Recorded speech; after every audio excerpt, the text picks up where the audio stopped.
नमस्कार दोस्तों, कैसे हैं आप लोग? मुझे उम्मीद है आप सभी लोग बहुत अच्छे होंगे। पिछली क्लास में हम लोग पढ़ रहे थे बैक्टीरिया। हमने बैक्टीरिया के स्ट्रक्चर को अच्छे तरीके से समझा। अब हम देखेंगे स्ट्रक्चर ऑफ फ्लैजिला कि बैक्टीरिया में जो फ्लैजिला होता है उसका स्ट्रक्चर क्या होता है, उसका फंक्शन क्या होता है, उसका अरेंजमेंट क्या होता है, उसकी सेल वॉल कैसे बनी होती है, राइबोसोम का क्या कार्य होता है, प्लाज्मिड क्या होता है, ठीक है, सर्कुलर डीएनए क्या होता है, और जो है उसमें मीजोसोम होते हैं वो उसका क्या काम होता है। यानी कि सब कुछ ओवरऑल बैक्टीरिया के जितने भी ऑर्गेनल्स हैं हम उनको डिटेल से देखेंगे और अच्छे से पढ़ेंगे। ठीक है, तो हम सबसे पहले देखेंगे स्ट्रक्चर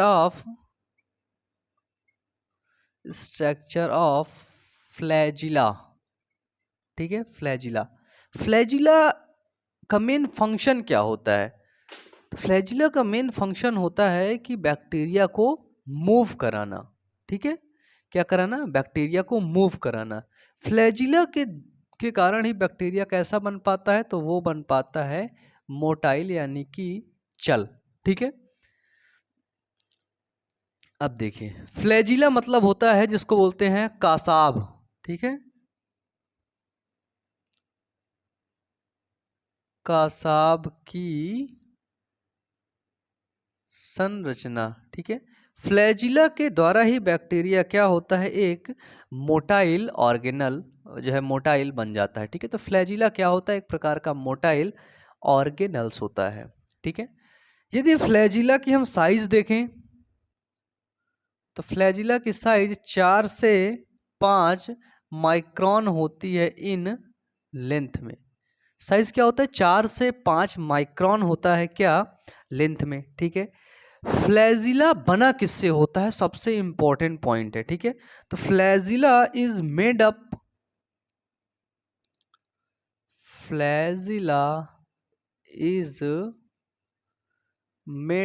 ऑफ फ्लैजिलिन प्रोटीन। ठीक है, फ्लैजिलिन प्रोटीन। ठीक है, तो फ्लैजिला किससे बना होता है? ये सबसे इंपॉर्टेंट क्वेश्चन है। ठीक है, तो फ्लैजिला फ्लैजिलिन प्रोटीन से मिलकर के बना होता है। ठीक है, हम जैसे देखते हैं कि एक बैक्टीरिया है, बैक्टीरिया का ये पीछे वाला भाग है। ठीक है, ये ऊपर ग्लाइकोकैलिक्स की लेयर है, नीचे प्लाज्मा मेम्ब्रेन है, और इसी प्लाज्मा मेम्ब्रेन में क्या है? ये मीजोसोम है। ठीक है,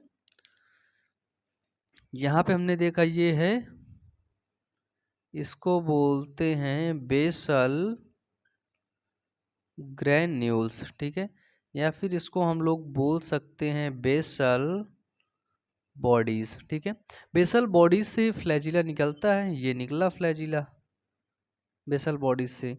अब फ्लैजिला निकला, फ्लैजिला के बीच में भी ढेर सारी माइक्रोट्यूब्यूल होती हैं। क्या होती हैं? माइक्रोट्यूब्यूल। ठीक है, तो जैसे ये संरचना हमको देखने को मिली, इस संरचना को हम बोलते हैं एक्सोनिमा। क्या बोलते हैं? इसको बोलते हैं एक्सोनिमा। ठीक है, अब इसी एक्सोनिमा की जैसे जैसे हमारे पास यहाँ पे मैं आपको क्या एग्जांपल दिखाऊं, एग्जांपल के लिए क्या है, जैसे ये देखिए, ये इस चीज को हमने देखा, ये रॉड शेप है ना। अब अगर हम इसको ट्रांसवर्स सेक्शन से इसको काटेंगे, इसकी अनुप्रस्थ काटेंगे तो कैसे दिखेगा? इसको काटेंगे तो ऐसे दिखने लगा, ये साइज का ऐसे ही दिखेगा ना। तो अब इसके हम ट्रांसवर्स काटेंगे, ट्रांसवर्स सेक्शन में क्या करेंगे? इसको हम ट्रांसवर्स सेक्शन जिसको बोलते हैं अनुप्रस्थ काट। ठीक है, अनुप्रस्थ काट में जब हम इसे काटेंगे, ठीक है, तब हमें देखिए क्या देखने को मिलेगा।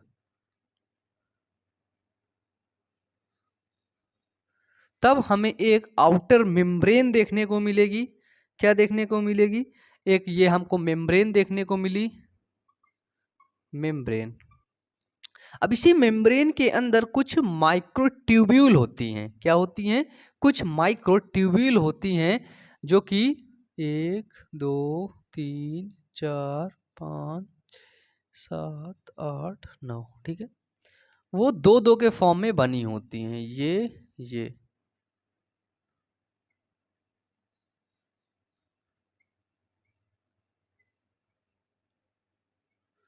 ये देखिए, ठीक है। तो ये क्या है, तो ये ड्यूबलेट, ठीक है, क्या है, ड्यूबलेट माइक्रोट्यूब्यूल्स हैं।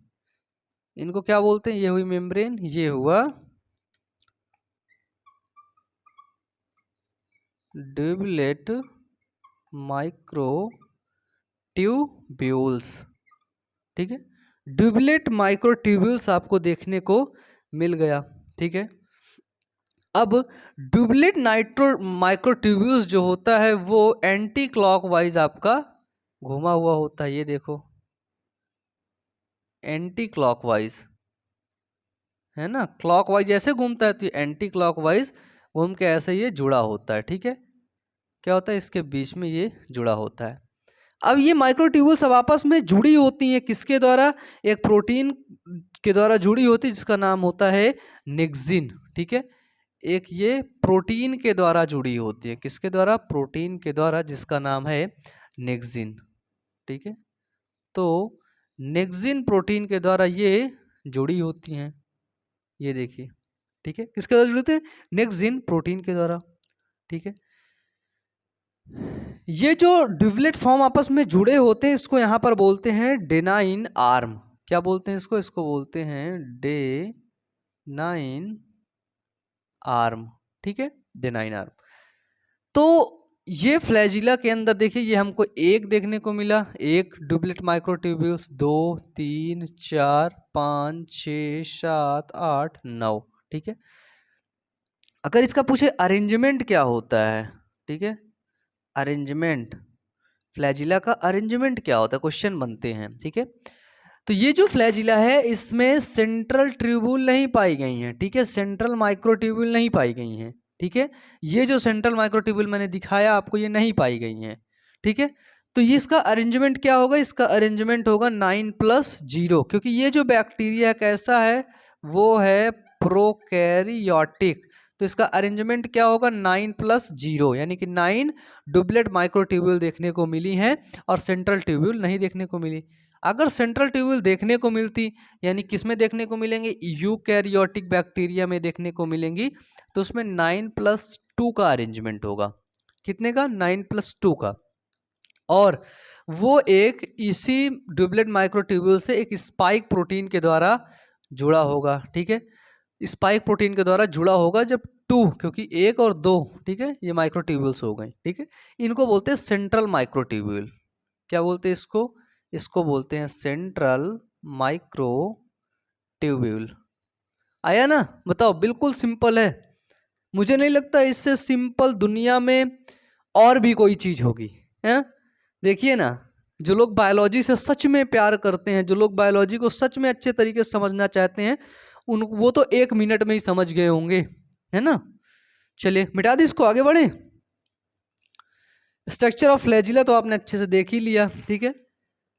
अब यहीं पर जैसे आपका मीजोसोम है, मीजोसोम, ठीक है, ये इस भाग को यहीं पर देख लेते हैं।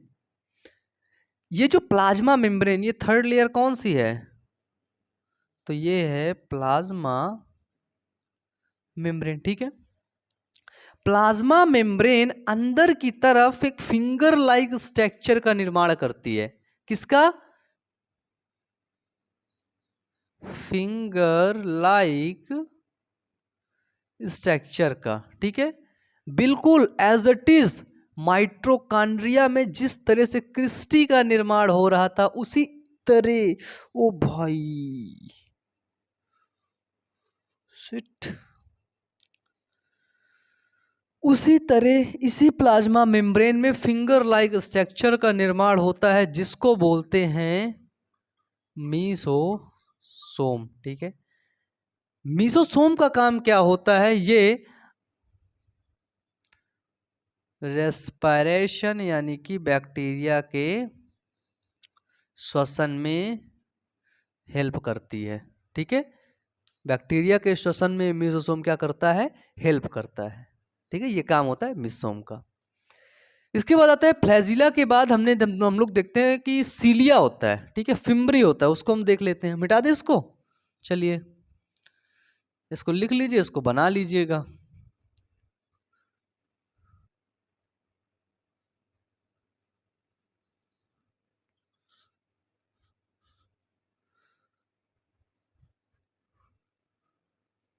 ठीक है, नेक्स्ट हेडिंग है आपकी स्ट्रक्चर ऑफ फिम्बरी।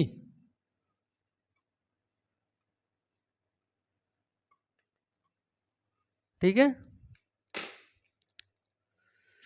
तो स्ट्रक्चर ऑफ फिम्बरी में क्या होता है कि कुछ बैक्टीरिया में ये हेयर लाइक स्ट्रक्चर के रूप में प्रेजेंट होते हैं। किसके रूप में? हेयर लाइक स्ट्रक्चर के रूप में प्रेजेंट होते हैं, जिसको फिम्बरी के नाम से जाना जाता है। ठीक है, ये मेम्ब्रेन सरफेस पर उपस्थित होते हैं। इनका यदि काम क्या होता है, ठीक है, फंक्शन, तो इनका मेन फंक्शन होता है help bacteria attach to substratum, help bacteria attached to substratum.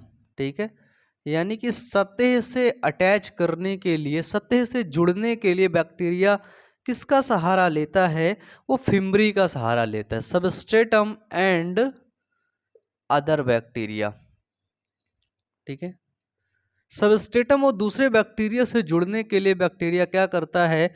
Fimbriae का सहारा लेता है। ठीक है, इसी फिम्बरी में कहीं कहीं पर पाया जाता है जिसको बोलते हैं पिलाई। ठीक है, पिलाई एक प्रकार का जो है रिप्रोडक्शन एरिया होता है, रिप्रोडक्शन जो है पार्ट होता है, इसके द्वारा एक प्रकार का रिप्रोडक्शन होता है। ठीक है, पिलाई के द्वारा, पिलाई के द्वारा क्या होता है? एक प्रकार का रिप्रोडक्शन होता है, वो रिप्रोडक्शन जो है होता है वो होता है एक प्रकार का सेक्सुअल रिप्रोडक्शन। क्या होता है?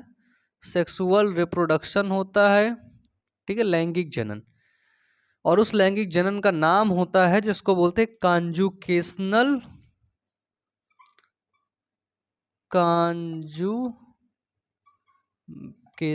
मेथड। ठीक है, तो पिलाई के द्वारा क्या होता है? कांजुकेशन मेथड होता है, यानी कि सेक्सुअल रिप्रोडक्शन होता है। ठीक है, इसके द्वारा क्या होता है? इसके द्वारा एक कांजुगेशनल ट्यूब बनती है, जिसके द्वारा एक बैक्टीरिया, देखो जैसे ये एक बैक्टीरिया है, ये कांजुगेशनल ट्यूब बनी, फिर ये दूसरा बैक्टीरिया हो गया, तो जो इसका जेनेटिक मटेरियल था, इसने अपने जेनेटिक मटेरियल इसमें क्या कर दिया? ट्रांसफ़र कर दिया। ठीक है, तो इस बैक्टीरिया का जेनेटिक मटेरियल इसमें आया, ये मिट गया, फिर ये बैक्टीरिया अपना काम करने लगा, ये ग्रोथ करके ये बना लिया, मोटा वोटा हो गया, ये फिर एक इम्पटी स्पेस के रूप में खाली था, इम्पटी सेल के रूप में धीरे धीरे नष्ट हो गया। ठीक है, तो जो पिलाई होता है ये कॉन्जुकेशन जो है ट्यूब के रूप में कार्य करता है। ठीक है, मिटाएं इसको, चलें, बताइए, आगे बढ़ें।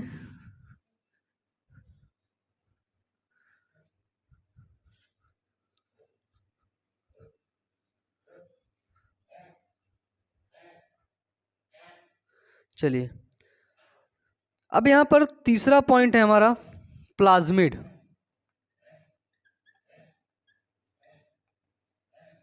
ठीक है ना? अब हम देखेंगे प्लाज्मिड के बारे में कि प्लाज्मिड क्या होता है। जब हम बैक्टीरिया के स्ट्रक्चर को जो है पढ़ रहे थे, तो वहाँ पे हमने देखा था कि प्लाज्मिड क्या होता है कि ये एक्स्ट्रा क्रोमोसोमल डीएनए होता है। क्या होता है? एक्स्ट्रा क्रोमोसोमल डीएनए होता है। ठीक है, जो कि बिल्कुल मेन डीएनए की तरह कार्य करता है। ठीक है, इसी को प्लाज्मिड कहते हैं। ठीक है, प्लाज्मिड 3 तरह का होता है। प्लाज्मिड के अगर टाइप देखें तो प्लाज्मिड 3 टाइप का होता है। ठीक है, पहला टाइप जिसको बोलते हैं एफ फैक्टर। ठीक है, तो इसमें आप लिख सकते हैं कि these are following type. F factor को हम जानते हैं फर्टिलाइजेशन लिटी के रूप में, ठीक है। एफ फैक्टर यानी कि फर्टिलिटी, ये क्या करता है, ये help in sexual reproduction. F factor क्या करता है, जो एक प्लाज्मिड के अंदर जो एफ फैक्टर होता है वो हेल्प करता है किस में, सेक्सुअल रिप्रोडक्शन में, ठीक है। सेक्सुअल रिप्रोडक्शन में क्या करता है, हेल्प करता है। और यही करता है, यही बनाता है किसको, फॉर्मेशन ऑफ सेक्स पिलाई, ठीक है। तो यही बनाता है किसको, पिलाई का निर्माण यही करता है, कौन, एफ फैक्टर। प्लाज्मिड में जो एफ फैक्टर होता है वही पिलाई का निर्माण करता है, वही आगे जाकर के सेक्सुअल रिप्रोडक्शन करता है। दूसरा है जिसको बोलते हैं आर फैक्टर, ठीक है। आर फैक्टर क्या होता है, आर मतलब होता है रेजिस्टेंस, क्या होता है, रेजिस्टेंस यानी कि प्रतिरोधी, रेजिस्टेंस, ठीक है। रेजिस्टेंस का मतलब होता है प्रतिरोधी। तो ये आर फैक्टर क्या करता है, अब बैक्टीरिया है, अब कोई इसके अगेंस्ट एंटीबॉडी बन गई तो उसके प्रति बैक्टीरिया क्या हो जाएगा, प्रतिरोधी हो जाएगा, ठीक है। तो आर फैक्टर क्या करता है, आर फैक्टर ये बैक्टीरिया को प्रतिरोधी बनाता है, ठीक है। क्या करता है, ये बैक्टीरिया को प्रतिरोधी बना देता है, ठीक है। यानी कि क्या करता है, ये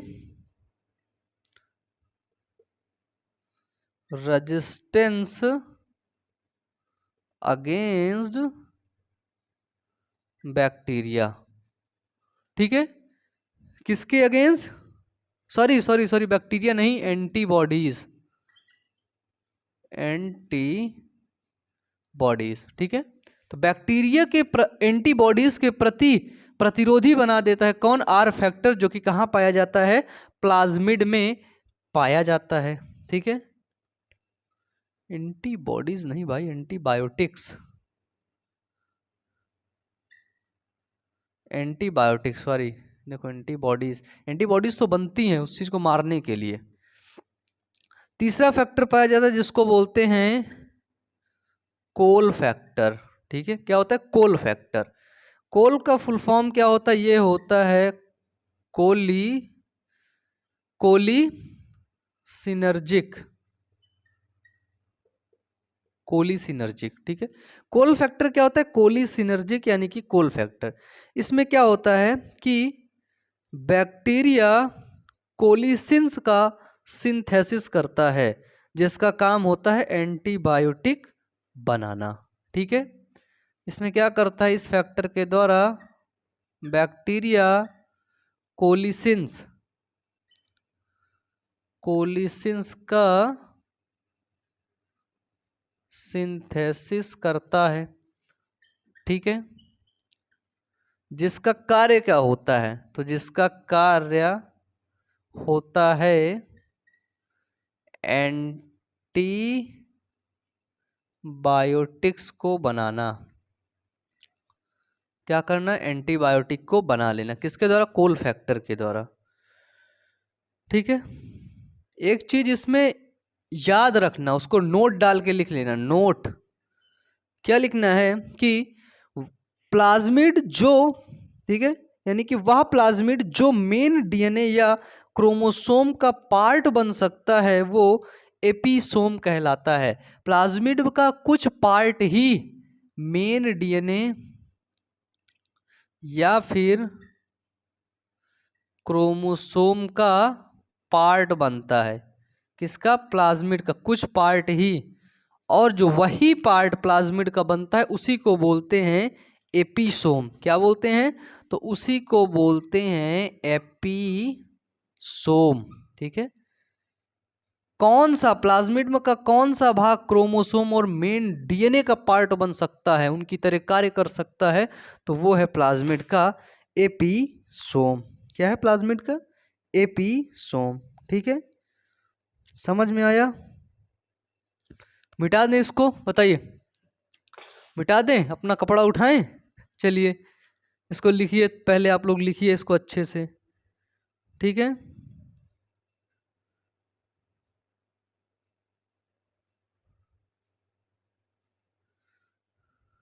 लिख लिए? चलिए अब इसको हम मिटाते हैं, ठीक है।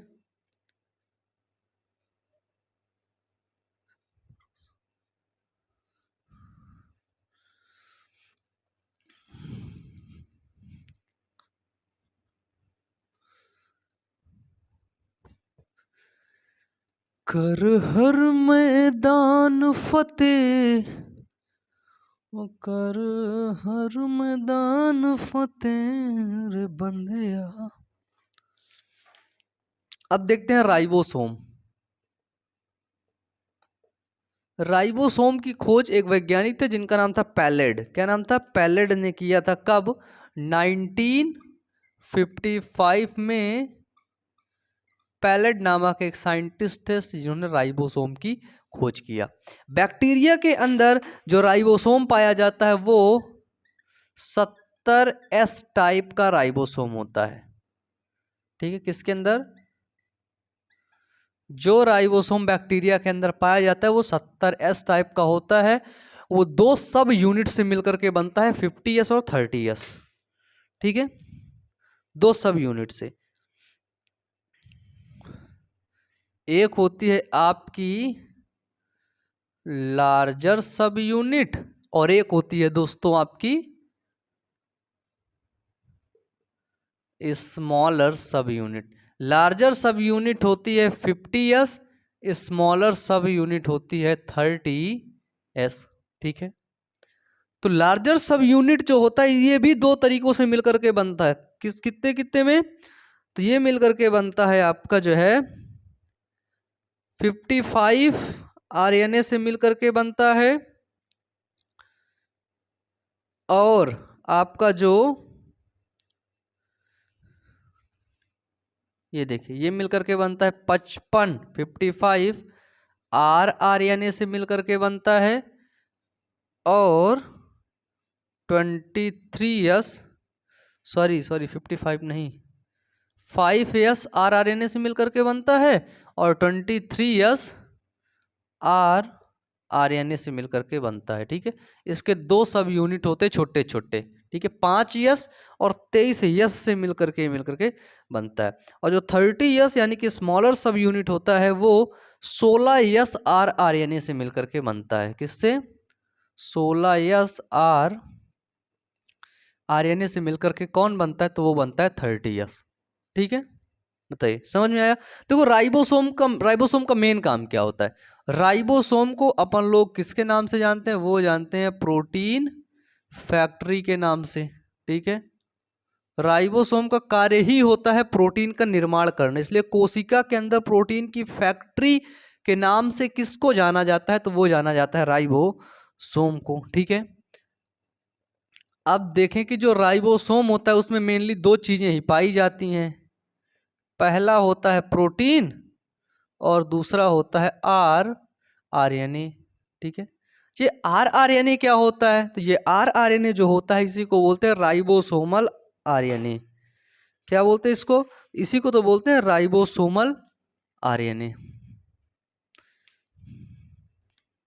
RNA को ही बोलते हैं राइबोसोमल RNA, ठीक है। ये प्रोटीन होता ही है क्योंकि प्रोटीन का निर्माण भी करता है राइबोसोम।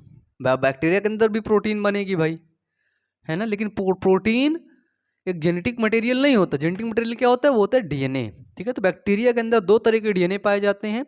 एक होता है मेन DNA जो होता है डुअल स्टैंडर्ड सर्कुलर DNA, और दूसरा होता है प्लाज्मिड, ठीक है। अब अगर एक इंपॉर्टेंट पॉइंट देखें कि बैक्टीरिया में पोषण किस तरीके से होता है, ठीक है, न्यूट्रिशन किस तरीके से होता है, तो बैक्टीरिया में जो न्यूट्रिशन होता है वो हेट्रोट्रॉपिक और ऑटोट्रॉपिक नेचर का होता है। क्या होता है? हेट्रोट्रॉपिक और ऑटोट्रॉपिक नेचर का होता है ना। बैक्टीरिया है दूसरे जगह पे जाएगा, किसी के अंदर रहेगा, खाना वाना खाएगा, उसी खाना खाएगा, उसी को नुकसान पहुंचाएगा, ठीक है। ऑटोट्रॉपिक मतलब कुछ बैक्टीरिया खुद से ही अपना जो है खाना बना लेते, खुद से पोषण प्रदान कर लेते हैं। तो जो बैक्टीरिया खुद से प्रदान कर लेते हैं वो ऑटोट्रॉपिक हो गए, जो निर्भर रहते हैं वो हेटेरोटॉपिक हो गए। ठीक है, तो फिर आज की क्लास तो यहीं तक हो गई अच्छे से। अब हम लोग नेक्स्ट क्लास में पढ़ेंगे आपकी जो है सेल वॉल के बारे में। नेक्स्ट जो टॉपिक है वो थोड़ा सा बड़ा है, क्योंकि हम नेक्स्ट टॉपिक में पढ़ेंगे, ये एक बच्चे का कमेंट आया था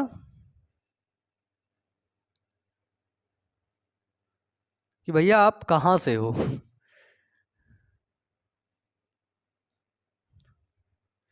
तो बेसिकली मैं प्रयागराज से हूँ। ठीक है, कहाँ से? प्रयागराज से, जिसका पहले नाम इलाहाबाद था उसको बदल करके प्रयागराज कर दिया गया है, तो मैं प्रयागराज से हूँ। ठीक है, आप लोग कभी भी प्रयागराज आइएगा ज़रूर मिलिएगा। ठीक है, फ़ोन करिएगा, मैं आपसे ज़रूर मिलूँगा। ठीक है, तो आज हम आपको एक शायरी सुना देते हैं अच्छी सी, है ना, कि